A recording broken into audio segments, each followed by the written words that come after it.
dernier départ.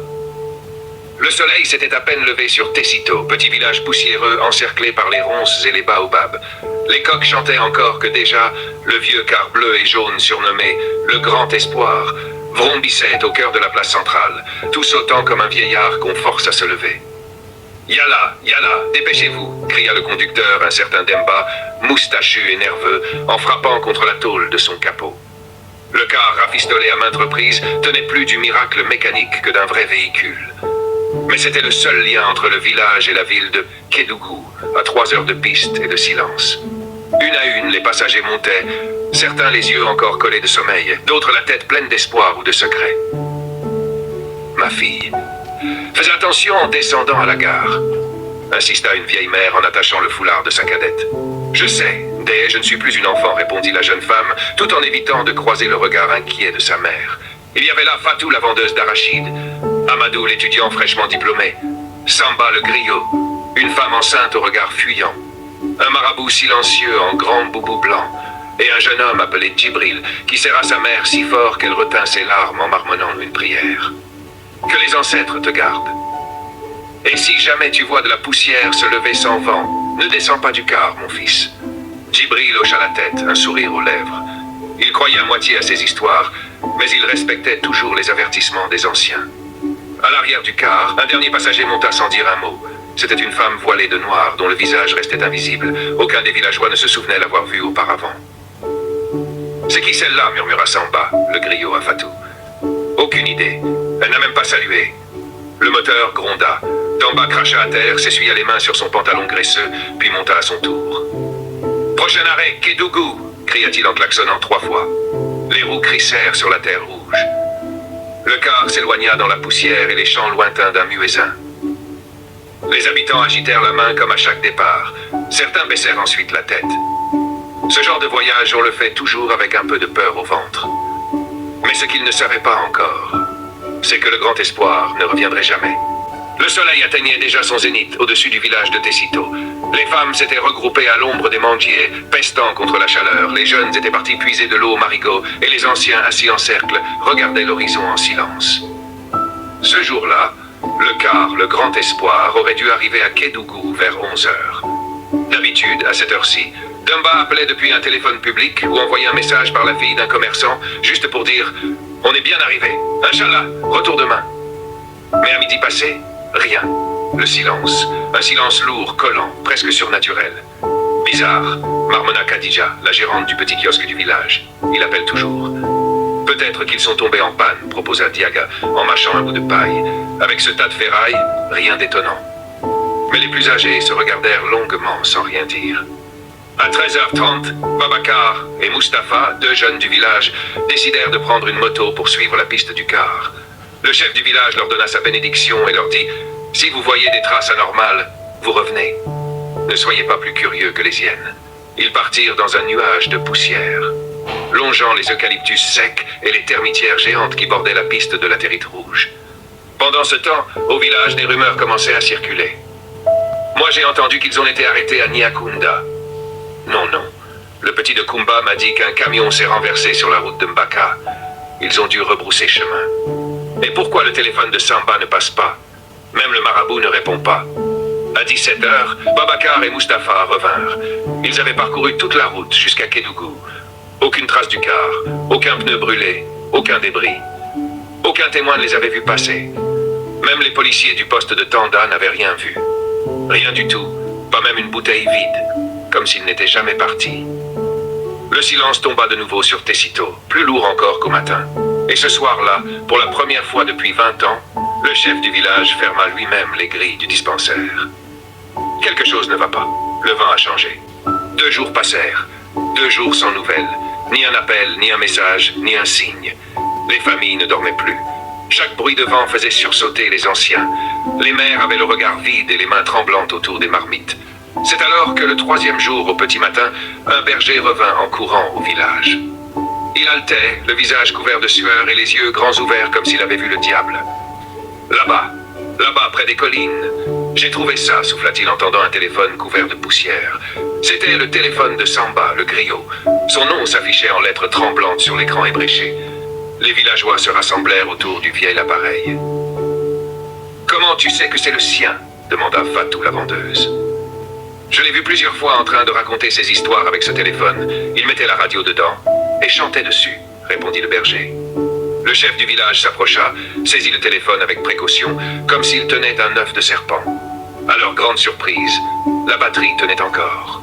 Il y avait un enregistrement non envoyé, un message vocal daté du jour de la disparition. Le vieux appuya sur lecture. La voix de Samba s'éleva tremblante, entrecoupée de souffles et de chuchotements. On a quitté Tessito, mais le ciel a changé. Il faisait noir à midi. On est entré dans une brume qu'on n'a jamais vue. Damba dit que la route n'est plus la même, mais on ne pouvait plus faire demi-tour. Puis la voix baissa, presque un murmure. Il y a quelqu'un d'autre dans le car. Quelqu'un qu'on n'a pas vu monter. Elle est là, derrière. Elle ne parle pas. Elle ne bouge pas. Mais elle nous regarde. Je crois qu'elle n'est pas humaine. Le message s'arrêta brusquement par un bruit sec, comme un souffle court ou une chute. Personne ne parlait. Le silence tomba sur les villageois comme une chape de plomb. Ce n'est pas possible. Samba n'avait jamais peur de rien, murmura Djibril, la gorge serrée. Et cette femme, celle qui est montée en dernier, vous vous souvenez ? Demanda Fatou en se signant. Elle n'avait pas parlé, elle n'avait même pas cligné des yeux. Une vieille femme Yambayang se leva lentement. On disait qu'elle avait vu des choses autrefois dans les profondeurs du Fouta. Si ce qu'il a dit est vrai, alors ce car n'a pas quitté la Terre. Il a quitté notre monde. Certains reculèrent. Mais où peut-il être allé alors ? Balbutia Nidiaga. Là où les pas ne laissent plus de traces, répondit Yambayang. Chez ceux qui ne meurent pas, mais ne vivent plus non plus. Une semaine passa, et toujours aucune trace du car, ni des passagers. La piste semblait engloutie par un mystère que nul ne comprenait. Les discussions avaient laissé place à des silences pesants, à des regards fuyants, à des prières murmurées trop tard. C'est alors que, par une nuit sans lune, la vieille Yambayang entendit quelque chose. Son enclos était tout près du vieux puits abandonné, celui qu'on appelait le puits du délaissé. Il était sec depuis 20 ans. Les enfants n'y allaient plus, sauf pour jeter des pierres. Mais cette nuit-là, elle entendit des voix. Faibles, lointaines, humaines. Aide-nous. On est encore là. Elle se leva de son lit de paille, pieds nus, tremblante, et s'approcha du puits. L'air y était glacial, presque irrespirable. Le vent soufflait autour, comme s'il voulait la repousser. Elle resta là, figée, à écouter. Puis recula, le souffle court, et se mit à crier. « Ils sont dedans! Ils sont là, sous le sol! » Le lendemain, tout le village était rassemblé autour du puits. Les jeunes rigolaient, les anciens fronçaient les sourcils. « Mbayang est devenue folle, » dit Mustapha en jetant un caillou dans le puits. « Tais-toi, » répondit Djibril. « Écoutez au lieu de parler. » Alors, par curiosité, Djibril, suivi de 2 autres garçons, descendit dans le puits à l'aide d'une corde nouée à un baobab. Il faisait noir. L'humidité les glaçait. Et puis, au fond, quelque chose brilla dans le faisceau de leur torche. C'était un siège de car planté dans la roche, rouillé, tordu, mais réel. « C'est pas possible », souffla un des jeunes. « Qui aurait pu mettre ça là ? Le puits est sec depuis des années. » Mais Djibril, lui, ne disait rien. Il posa la main sur le siège, et un frisson lui remonta l'échine. Sur le tissu déchiré, on lisait encore un nom cousu à la main, en fil rouge. Samba Diop. Le siège du griot. En remontant à la surface, Djibril ne parla à personne. Il marcha seul vers l'arbre de la place centrale, s'y assit, et dit « Je crois que le car n'a pas disparu. Il a été avalé. » « Avalé par quoi ?» demanda un enfant. « Par quelque chose de plus vieux que cette terre. » Et cette nuit-là, le puits fut scellé avec des pierres, mais les murmures ne cessèrent pas. Même avec les oreilles bouchées, on entendait encore les voix. 3 jours après la découverte du siège dans le puits, un autre signe étrange secoua le village.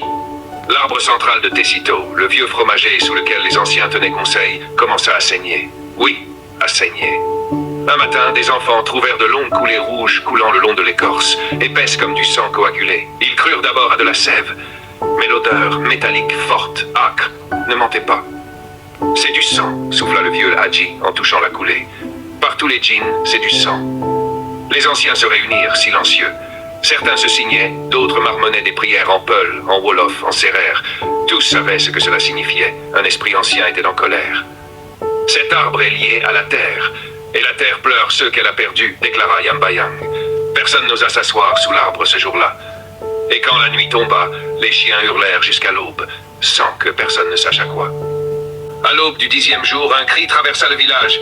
Quelqu'un approche, une silhouette sur la route. Tous coururent vers l'entrée du village. Une forme vacillante s'avançait pieds nus, les vêtements en lambeaux, le visage couvert de poussière et de griffures. C'était Djibril. Mais pas le Djibril qu'il connaissait. Ses yeux étaient vides, sa bouche tremblante. « Où sont les autres » cria sa mère en le secouant. Il murmura une seule phrase d'une voix brisée. Ils sont encore dans le car, mais le car n'est plus sur la route. Puis il s'évanouit. Djibril resta inconscient 2 jours. À son réveil, il raconta enfin. Le car, il n'a pas roulé sur une route normale. Nous sommes entrés dans un tunnel de brume où le temps s'est figé. Une femme, une ombre, elle nous a enfermés là, entre 2 mondes. Ceux qui sont montés avec nous, ils sont piégés, prisonniers d'un lieu sans fin. Je suis le seul à être revenu car j'ai crié pour qu'on me laisse partir. Mais je ne suis pas libre. Tous l'écoutaient, horrifiés. Yambayang hocha la tête. Il a vu la porte entre le monde des vivants et celui des morts. Les jours suivants, Djibril se renferma dans un silence inquiétant. La nuit, des murmures se faisaient entendre autour de la case familiale, des voix mêlées au bruissement des feuilles. Une nuit, Djibril disparut. On le retrouva au cœur de la forêt, les yeux fixés vers un vieux baobab. La forêt m'a appelé. Elle veut que je revienne là-bas, dit-il d'une voix tremblante. Le baobab semblait vivant, vibrant d'une énergie sombre. Les villageois craignirent que le voile entre leur monde et celui des disparus ne se soit déchiré. Toujours bref et chargé de tension. La nuit tomba plus tôt ce jour-là, comme si le ciel avait décidé de plonger le village dans une obscurité éternelle. Les ombres dansaient autour des maisons, s'étiraient, puis se rapprochaient. Les habitants restèrent enfermés, fenêtres closes, portes barrées.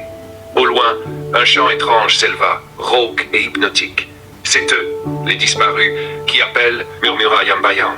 Les flammes des bougies vacillèrent, et dans ce silence pesant, chaque villageois sentit le poids du non-dit, de la peur, de l'attente, mystérieuse et troublante. Le village de Tessito était plongé dans une nuit sans étoiles, où chaque souffle de vent semblait murmurer des secrets oubliés. Depuis la disparition du car, plus rien n'était comme avant. Les cœurs battaient au rythme des silences et les regards croisaient des ombres insaisissables. Djibril, toujours marqué par ce qu'il avait vécu, rassemblait enfin son courage pour affronter ce qui les attendait. Accompagné de Yambayang, il s'aventura une dernière fois près du vieux puits, là où le siège rouillé du car avait été découvert. Les murmures s'étaient intensifiés, portés par le vent qui s'engouffrait dans la latérite rouge, comme une voix venue d'un autre monde. Soudain, une silhouette apparut, flottant au-dessus du puits. La femme au visage pâle que personne n'avait vu monter dans le car, celle qui avait enfermé les voyageurs dans cette brume sans fin. « Vous avez réveillé ceux qui dormaient », murmura-t-elle, la voix douce mais glaciale. « Pour libérer les âmes, vous devez traverser le voile, affronter la nuit éternelle. » Sans hésiter, Djibril prit la main de Yambayang, et tous deux plongèrent dans le puits obscur, prêts à affronter l'inconnu. Le village, silencieux, attendit le retour de ses enfants. Et alors que la brume se dissipait lentement, une paix étrange enveloppa Tessito. Le car n'était jamais arrivé, mais certains étaient partis pour un dernier voyage, au-delà des routes visibles. Bien sûr, voici une leçon courte à retenir de cette histoire. Leçon. Certaines routes ne mènent pas toujours où l'on croit. Il faut savoir écouter les signes, respecter les mystères et comprendre que la peur naît souvent de ce que l'on refuse d'affronter.